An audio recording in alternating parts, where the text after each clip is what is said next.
Good morning. This is Philip Koerper. This is the Philip Koerper Show. This is episode 104, April 23rd, 2019. I want to start off talking about the Sri Lanka bombing.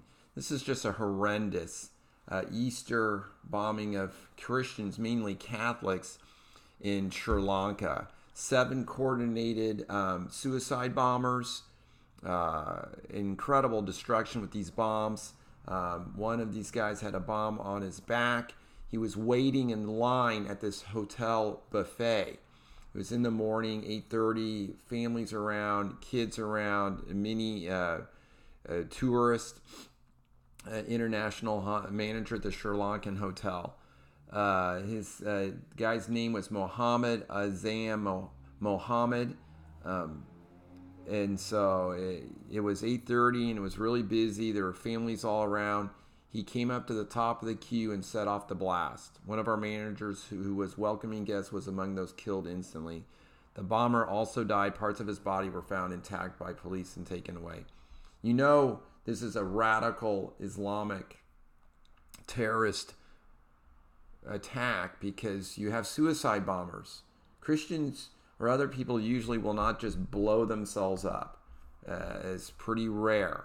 But this is radical. This is Islamic terrorism, and it's just truly amazing how things won't be called out. So remember the new church. Contrast this to the New Zealand attack of that guy who went in and shot up Muslims, and compare that to the response to that. So when that happened, there were vigils in colleges across America. You know, where are the vigils today for these victims, for these people, for these Christians, Catholics, tourists who are killed by these attacks? Where are the vigils? I know of none. I know of none. So colleges that had vigils for the Muslims, it's really popular to reach out to the Muslims and to support them. You know, that's fine. But where are the vigils for these Christians, these Catholics? This is the same thing with the Notre Dame Cathedral being burning. Where was the New York Times had no idea what the body of Christ was, or the Eucharist. And no, they were calling the Notre Dame's Cathedral, this church, they were calling it a tourist Mecca. It's just really, there's such a disconnect here with these religious faiths. The one thing which is super interesting to look at and really kind of depressing are Barack Obama's and Hillary Clinton's tweets about this. This is garnishing a lot of attention. Barack Obama said, "The attacks on tourists and Easter worshippers in Sri Lanka are an attack on humanity. On a day devoted to love, redemption, and renewal, we pray for the victims and stand with the people of Sri Lanka." And Hillary Clinton tweeted, "On this holy weekend for many faiths, we must stand united." So I guess many faiths, Christendom and Judaism, we must stand united against hatred and violence. I am praying for everyone affected by today's horrific attacks on Easter worshipers and travelers in Sri Lanka. So she wrote hers a little bit after Obama. I mean, I guess everyone's looking to Barry for leadership hit. Britt Hume retweets Easter worshipers, aka Christians. Okay, so they're just afraid to say the word Christian. It's just, Jeremy McClellan responded, "I literally never heard the phrase Easter worshipers before. Today, we're called Christians." So, wow. Cory Booker said, "The Apostle Paul wrote, 'Rejoice with those who rejoice, weep with those who weep.' On a day meant for celebration, so many families in Sri Lanka are devastated, and my hearts break along with theirs. There's absolutely no justification for this." Elizabeth Warren tweeted, "I'm heartsick for the victims of today's terrorist attacks in Sri Lanka. Hundreds have been killed and wounded. To slaughter worshipers at church during Easter service is an act of great evil. My thoughts and my prayers are with the victims of their loved ones. No mention of Christians. Okay, no mention of Christians or Catholics. Kamala Harris. Easter is a reminder that there is hope and rebirth even in the darkest times. We must remember that today more than ever. I'm horrified by attacks in Sri Lanka, where so many families were celebrating such a joyous day, praying for the victims and their loved ones. No mention of Christians. Pete Buttigieg. The killings in Sri Lanka shock us all near and far. We have seen many times now rising terrorism against foreigners and against minorities in worship. America must help lead the world in resisting on such delay. Oh, no mention of terrorists, Islamic terrorists. We now know Islamic terrorists. No. Bernie Sanders. Our hearts go out to the victims and families of the horrific attacks in Sri Lanka. No person should have to fear for their life in the place of worship. We must work to bring this world together around. No mention of Christianity. So anyhow, Donald Trump, he immediately tweeted at 7:20 a.m. He talked about a badly injured terrorist attack on churches and hotels. Robert Francis O'Rourke here and Andrew Yang are the only two. These acts of terror against Christians in Sri Lanka are unspeakable tragedy. So O'Rourke gets it right. Andrew Yang, the attacks in Sri Lanka are horrific tragedy. Our heartfelt condolences to the individuals and families who were victims of this senseless attack, particularly Christian communities who were celebrating in peace. These were churches. So what you can do is this comparing the difference. This is just fascinating. This is how the left does this. They will not condemn radical Islamic terrorism. Oh, they'll go after a white nationalist. They call him a white nationalist, a white supremacist. Oh, they'll go after that. Or any time Muslim is a victim here. But no, they don't really care. And this is the same for Jews. The left doesn't really care when the Jews are attacked so much. Oh, only if it's a white nationalist up in Pittsburgh. Oh, that's when they're really... So they just pick and choose what they're going to really get offended by. Now look at what Hillary Clinton... Look at her response to the New Zealand shooting. My heart breaks for New Zealand and the global Muslim community. We must continue to fight the perpetuation and normalization of Islamophobia and racism in all its forms. White supremacist terrorists must be condemned by leaders everywhere. Their murderous hatred must be stopped. What about the murderous hatred of these Islamists? Where is that mentioned? Where is this Christian phobia? I mean, Christians and churches are being attacked 2 to 3 churches each day. Christianity is the number one religion under attack now. And no one, the left, they don't want to talk about it. So you compare that to her talking about Eastern worshipers. I mean, there's just a huge She doesn't talk about Christianity. She doesn't talk about her heart breaking. She doesn't talk about Christian phobia. She doesn't talk about this racism. Not even close. The difference that she's making here. So there is just such a difference as they pick and choose these issues. And so Donald Trump was going after a lot of these nations that were supported terrorism, and he wanted to have a travel ban on a few of those nations that are predominantly Muslim.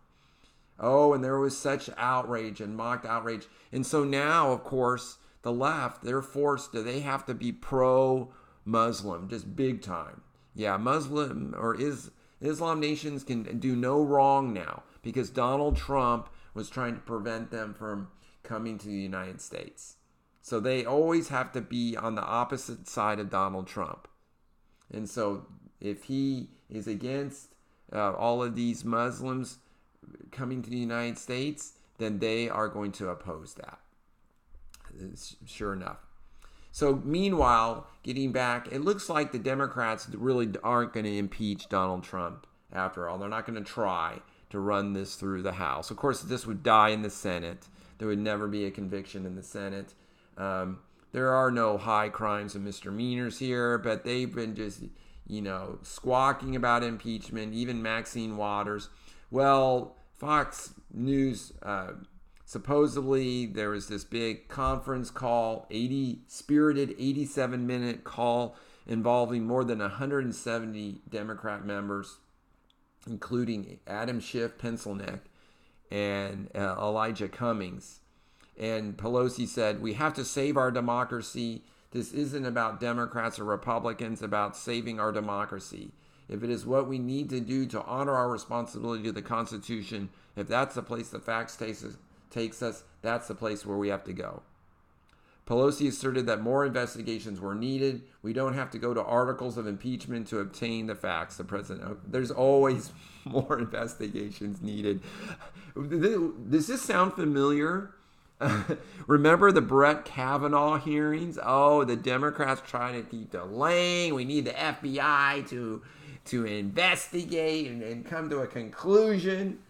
Oh, we need a report from the FBI. We need more research, and this Professor Blasey Ford story that's totally made up. I mean, we have to delay and stuff. So the Democrats are just trying to stretch this out as much as possible. Any kind of negativity or mud they can sling at Donald, they will try to do it. This is interesting. I mean, let this play out. Okay, this is a political chess game. I'm afraid they've lost. They put all their chips into Robert Mueller, and they didn't get what they want. So now they got to do more. No, more investigations. Oh, get his tax returns. Oh, I love how Donald is fighting that in court. Yes. No, he's got Article 2 powers. Leave him alone. Okay. What is this investigation arm of the Congress? I mean, this isn't in the Constitution. I mean, I guess they're reading into this, but really, man, they feel like they are the FBI. Oh, they really want to investigate. They didn't want to investigate Obama, but man, they want to investigate Donald Trump. Oh boy, this is hilarious. It's just ridiculous. It's going to go nowhere. I love going around work and going, no collusion, no obstruction, no collusion, no obstruction. That is so true. Meanwhile, Elizabeth Warren wants to cancel student debt for millions of people. So some of the students who've paid off their loans, somebody like me, and some people are griping about this, just paid off all these student, and so Elizabeth Warren, and so guess how she wants to fund this? Okay, colleges are basically free for people who really want to go. Okay. You could even get an Army ROTC scholarship or something like I did. Didn't use it, but there's all kinds of scholarships, all kinds of opportunities. You could go to junior colleges for basically free. Look in Mexico. College is free in Mexico. Does everyone go to college? Oh, no. No, college isn't for everybody. And even the value of college is just really, it's really going downhill. If you go into a science field like I did, if you want to go to medical school, you got to play the game. But I love all the distance learning that we're doing. Many kids are getting colleges degrees online, so they can work, they can live at home or with other people, save money. They don't have to go to these expensive brick and mortar places to be educated. So the government is just making things more and more expensive by subsidizing all of these college loans. And the universities love it because they could just raise tuition rates as the kids get more and borrow more and more money. So Pocahontas here, she wants to have an ultra millionaire tax. Okay, we can't just have a millionaire tax because Bernie Sanders would have to pay for that. So this is an ultra millionaire tax. The tax would be equal to 2% for those with more than $50 million in assets, but would rise to 3% for those who have assets valued at more than $1 billion. Oh, these smart, rich people will just use their accountants to get around this, but whatever. Oh, but economists at University of California at Berkeley, who've helped write the proposal, The tax would raise $2.7 trillion over the course of a decade. And here's the good news, you guys. You want to hear what the good news is? This is a Fox Business article, by the way. It would only apply to less than 0.1% of the population, or about 75,000 families. Oh, so that makes it fair.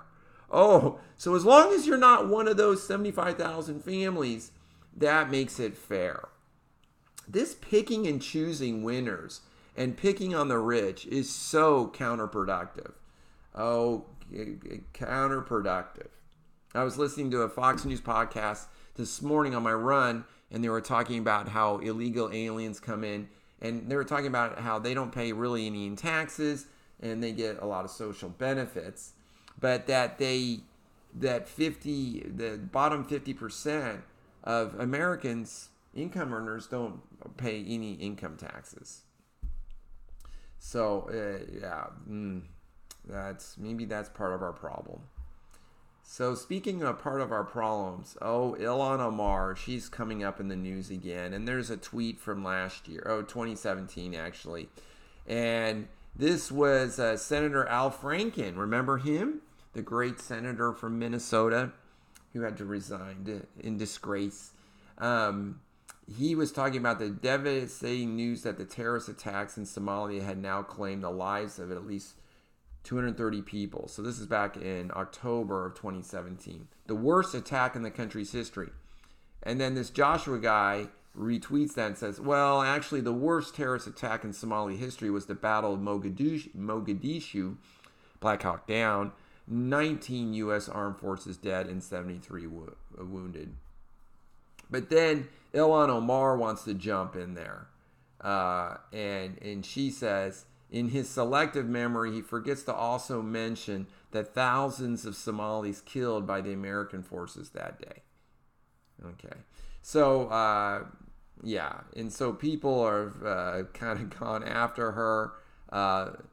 Someone said, why did Ilhan Omar go full blame America moral relativism on Black Hawk Down? And then the Reagan Battalion said, are you a United States Congresswoman? So anyhow, Ilhan Omar is really doesn't, seems to really kind of demute Americans dead, 9/11, and now Black Hawk Down in Mogadishu. Yesterday, I listened to Ben Shapiro's interview that he did with Andrew Yang a few weeks ago. Andrew Yang is a Democrat. He's just like a businessman who's running for president in the Democrat Party. He is a smart guy. He's not a full leftist on some things, but on other things he is. But Ben Shapiro just loves him, okay, and really cozies up to him. Ben Shapiro has this weird propensity to try to help the Democrats. I mean, it's almost like he can't pick which party to be in. Ben Shapiro did not vote for Donald Trump. As a matter of fact, he bet with Michael Knowles that he would lose. Michael Knowles won 4-1 odds and won $400 with a $100 bet. Ben Shapiro, when asked like who his favorite is, for example, you ask Michael Knowles or Andrew Klavan, two other conservatives at the Daily Wire, you ask them who's their favorite candidate in the Democrat Party, and their answer is the same as mine. Like none of them would be good presidents of the United States, not with their left ideas. And so Ben Shapiro though will pick somebody, and so he's just, I mean, I don't know if he's just pure libertarian and he can't pick between the Republicans or the Democrats. But anyhow, Ben quoted, I am now rooting for Andrew Yang specifically because he's the only Democrat who is ballsy enough to actually come on the Sunday special. So Andrew Yang and Ben Shapiro did kind of go back and forth on many things. But Andrew Yang is just really against conservative ideas. So he, for example, he wants Medicare for all. Okay, it's just a huge disaster. It was funny, Ben Shapiro mentioned to Andrew Yang that Ben's wife is going into family practice. And of course, Andrew Yang thought that was really cool. And then in his book, he's got this thing that doctors shouldn't make so much money and they should just work, for virtuous reasons for less pay. All kinds of weird things. And so anyhow, it's just not, I just don't know why Ben Shapiro wants to support Andrew Yang. I like how he interviewed Andrew Yang. I thought that was really pretty cool. But still, Andrew Yang did talk about his proposal to give everyone $1,000 a month. And this is a bargain. So if you're making more on disability or something, you would opt into this idea. But if you did, then you would turn down all other government help. This is kind of a grand bargain. I sometimes have toyed with this idea because we've got, a jillion government programs to help the poor. It's such a joke. I'd rather maybe just give poor people just some money and let them spend it on their own. But it's a disaster. And, one more government program. And Ben actually asked a good question. It's $1,000 now. It'll be $2,000 later. It'll never end. And so Andrew Yang says this is not a handout. This is like a dividend, for living in the country. People just deserve this. And I'm like, this is craziness. This money comes from hardworking people. It's not, yes, we just print money in America, but for the most part, you would like to think that this money is coming from hardworking people. And so this is not just money that they've earned. So this is really retarded idea. And he thinks once the boot's off the neck of these people, they'll be able to be healthier and stuff. This is just a lot. We need to work in this country. And when you give somebody something for nothing, you really hurt those people. Once again, I love how our church helps poor people. We fast once a month, give the money that we saved or much more to the bishop, and he can help the poor. He sits down with people. He goes over their finances. We can bring food to them if they're really in need. We can do other things to help them get going. But it's a personal aiding, which doesn't eliminate the fraud and abuse, but really does help people become more responsible and accountable for their actions, rather than just throwing money at the problem. I wanted in on a high note, like I always try to do, and I've been reading this book, Brene Brown, Dare to Lead. This is a really good book. Now, Brene Brown is kind of a leftist a little bit, but that's okay. But I really do like it. Brave work, tough conversations, whole hearts. I'm at the part about 2/3 of the way through, but where she talks about values and picking values. And she has a whole list of values, and then sticking with these values. I really think that's awesome. That we need to have the courage, to stand up for our values and to really work for them. I really like how she talks about, and I probably can't, talks about the man in the arena, and that's a quote from Teddy Roosevelt. Which talks about the man in the arena, and I can't find it right now.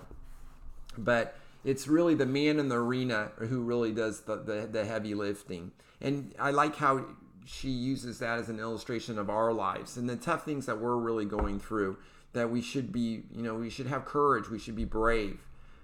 We should really try to think of other people more than ourselves.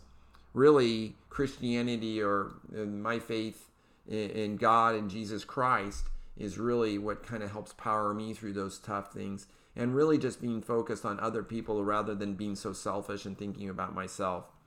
I'm grateful for the membership I have in the Church of Jesus Christ of Latter-day Saints, and this is a church that I have found that has the greatest truth that I've known, and I really think that this church has gathered in all the goodness and in life, right? And that comes through Jesus Christ. And so this is the church that Jesus Christ has restored. So we invite everybody to check out our faith and bring all the goodness from your life and from your faith and bring it and check us out. And I think we, or the Christ and his church, that we would be able to add to it. Thank you so much for listening. This is the Philip Koerper Show. I'm Philip Koerper, and you guys have a great day. You can subscribe at iTunes or watch on YouTube. Take care. Bye-bye.